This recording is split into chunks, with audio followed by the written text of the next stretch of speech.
আল আকসা মসজিদ বিশ্বের মুসলমানদের জন্য কেন হতো গুরুত্বপূর্ণ সেটা জানানোর চেষ্টা করব আজকের এই ভিডিওতে। আমাদের প্রথম কিবলা হচ্ছে আল আকসা, অর্থাৎ সর্বপ্রথম আমরা আল আকসার দিকে সেজদা দিতাম। পরবর্তীতে আল্লাহর নির্দেশে পবিত্র কাবা শরীফের দিকে সেজদা করার হুকুম এসেছে। ইসলামের ইতিহাসের অসংখ্য গুরুত্বপূর্ণ ঘটনা সংঘটিত হয়েছে এই মসজিদকে ঘিরে, এবং কিয়ামতের আগে অসংখ্য বিস্ময়কর ঘটনা সংঘটিত হবে এই মসজিদ ও তার আশপাশের অঞ্চলে। মসজিদুল আকসা আমাদের প্রথম কিবলা। ইসলামের প্রাথমিক পর্যায়ে রাসূলুল্লাহ সাল্লাল্লাহু আলাইহি সাল্লামের উপর যখন নামাজ ফরজ হয়, তখন তিনি সাহাবীরা মসজিদুল আকসার দিকে ফিরে নামাজ আদায় করতেন। মদিনা হিজরতের পর 16-17 মাস পর্যন্ত মুসলমানদের কিবলা ছিল মসজিদুল আকসা। ইশারা ও মেরাজের সফর রাসূলুল্লাহ সাল্লাল্লাহু আলাইহি সাল্লামের জীবনে বিস্ময়কর ঘটনা ও আল্লাহর নিদর্শন। বাইতুল্লাহ থেকে মসজিদুল আকসা পর্যন্ত ভ্রমণকে ইশারা এবং মসজিদুল আকসা থেকে উর্ধ্ব আকাশের ভ্রমণকে বলা হয় মেরাজ। সেই হিসাবে রাসূলুল্লাহ সাল্লাল্লাহু আলাইহি সাল্লামের মেরাজের সূচনা হয়েছিল মসজিদুল আকসা থেকে। এই কারণে বলা হয় মসজিদুল আকসা রাসূলুল্লাহ সাল্লাল্লাহু আলাইহি সাল্লামের মেরাজের সূচনা স্থল। আল্লাহ তাআলা পৃথিবীতে সবচেয়ে বেশি নবী রাসূল পাঠিয়েছেন পবিত্র ভূমি আল আকসায়। তাছাড়াও অনেক নবী রাসূল এমন ছিলেন যারা ভিন্ন অঞ্চলে জন্মগ্রহণ করেছেন, পরবর্তী আল্লাহর আদেশে এই মসজিদের জনপদে হিজরত করেছেন।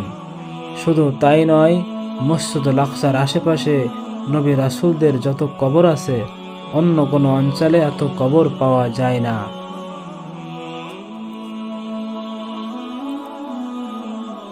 এই পৃথিবীতে 3টি মসজিদ ব্যতীত যত মসজিদ আছে, ইসলামের চোখে সবই সমান।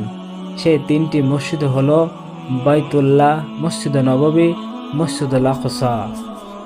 এই 3টি মসজিদের পর পৃথিবীতে আর কোনো মসজিদের একটির ওপর অপরটি ফজিলত নেই। এমনকি কোনো মসজিদকে গুরুত্বপূর্ণ ভেবে সওয়াবের নিয়তে ভ্রমণ করা জায়েজ নেই। তবে ইহা উল্লেখিত 3টি মসজিদকে বরকতময় ভেবে সে উদ্দেশ্যে ভ্রমণ করা সওয়াবের কাজ। এটাও মসজিদুল আকসার একটি বৈশিষ্ট্য। মসজিদুল আকসার একটি বৈশিষ্ট্য হলো এটি গুনাহ মাফের জায়গা। কেউ যদি নামাজ আদায়ের জন্য মসজিদুল আকসা গমন করে, তবে আল্লাহ তার গুনাহ মাফ করে দেয়। মসজিদুল আকসা নির্মাণের কাজ শেষ করার পর সুলাইমান আলাইহিস সালাম আল্লাহর কাছে দোয়া করেছিলেন, যে ব্যক্তি এই মসজিদে সালাত আদায়ের জন্য আসবে, সে যেন গুনাহ থেকে ওইভাবেই নিষ্পাপ হয়ে যায়, যেন ভূমিষ্ঠ সন্তানের ন্যায়। কিয়ামতে বড় বড় প্রসিদ্ধ 10টি আলামতের একটি হলো ইয়াজুজ মাজুজের আবির্ভাব। ইয়াজুজ মাজুজ ধ্বংস হবে মসজিদুল আকসা পার্শ্ববর্তী একটি পাহাড়ে।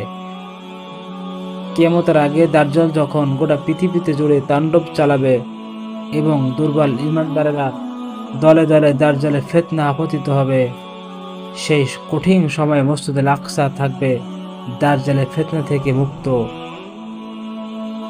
এই ব্যাপারে রাসূলুল্লাহ সাল্লাল্লাহু আলাইহি সাল্লাম বলছেন, দাজ্জালের 4টি মসজিদে প্রবেশ করতে পারবে না: মসজিদুল হারাম, মসজিদ নববী ও মসজিদে তুর। আপনারা জানলে অবাক হবেন, তাদের একটি পরিকল্পনার নাম সায়োনিয়াহ, যাকে ইংরেজিতে জায়োনিজম বলে। অর্থাৎ ইহুদিরাই গোটা বিশ্ব শাসন করার অধিকার রাখে, আর ইহুদিদের কেন্দ্র হবে আল আকসা। সেখান থেকে আশপাশের অঞ্চলে আক্রমণ করে সাম্রাজ্য বিস্তার করার হবে। এভাবে ওরা পুরা বিশ্ব শাসন করবে।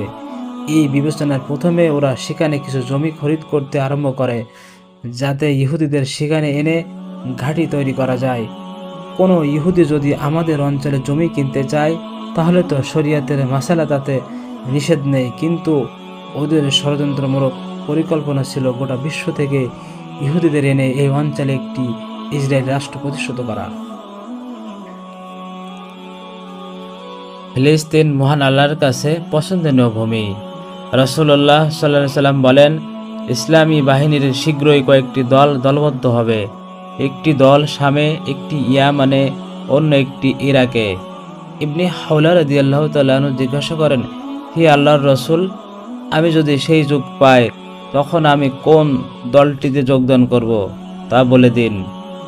রাসূল সাল্লাল্লাহু আলাইহি সাল্লাম বলেন, তুমি শামের বাহিনীতে থাকবে, কেননা তা আল্লাহর পছন্দনীয় ভূমি একটি, সেখানে তিনি তার সর্বোৎকৃষ্ট বান্দাদের একত্রিত করবেন। আর যদি তুমি তাতে যোগদান না করো তাহলে তুমি ইয়ামানের বাহিনীকে গ্রহণ করো। আমরা আশার বুক বেঁধে আছি, দখলদার জালেম ইসরায়েলে এই জুলুমের অবসান একদিন হবে। পবিত্র আর আকসাকে ঘিরে আবার জেগে উঠবে নিরাপদ প্রাণের স্পন্দন।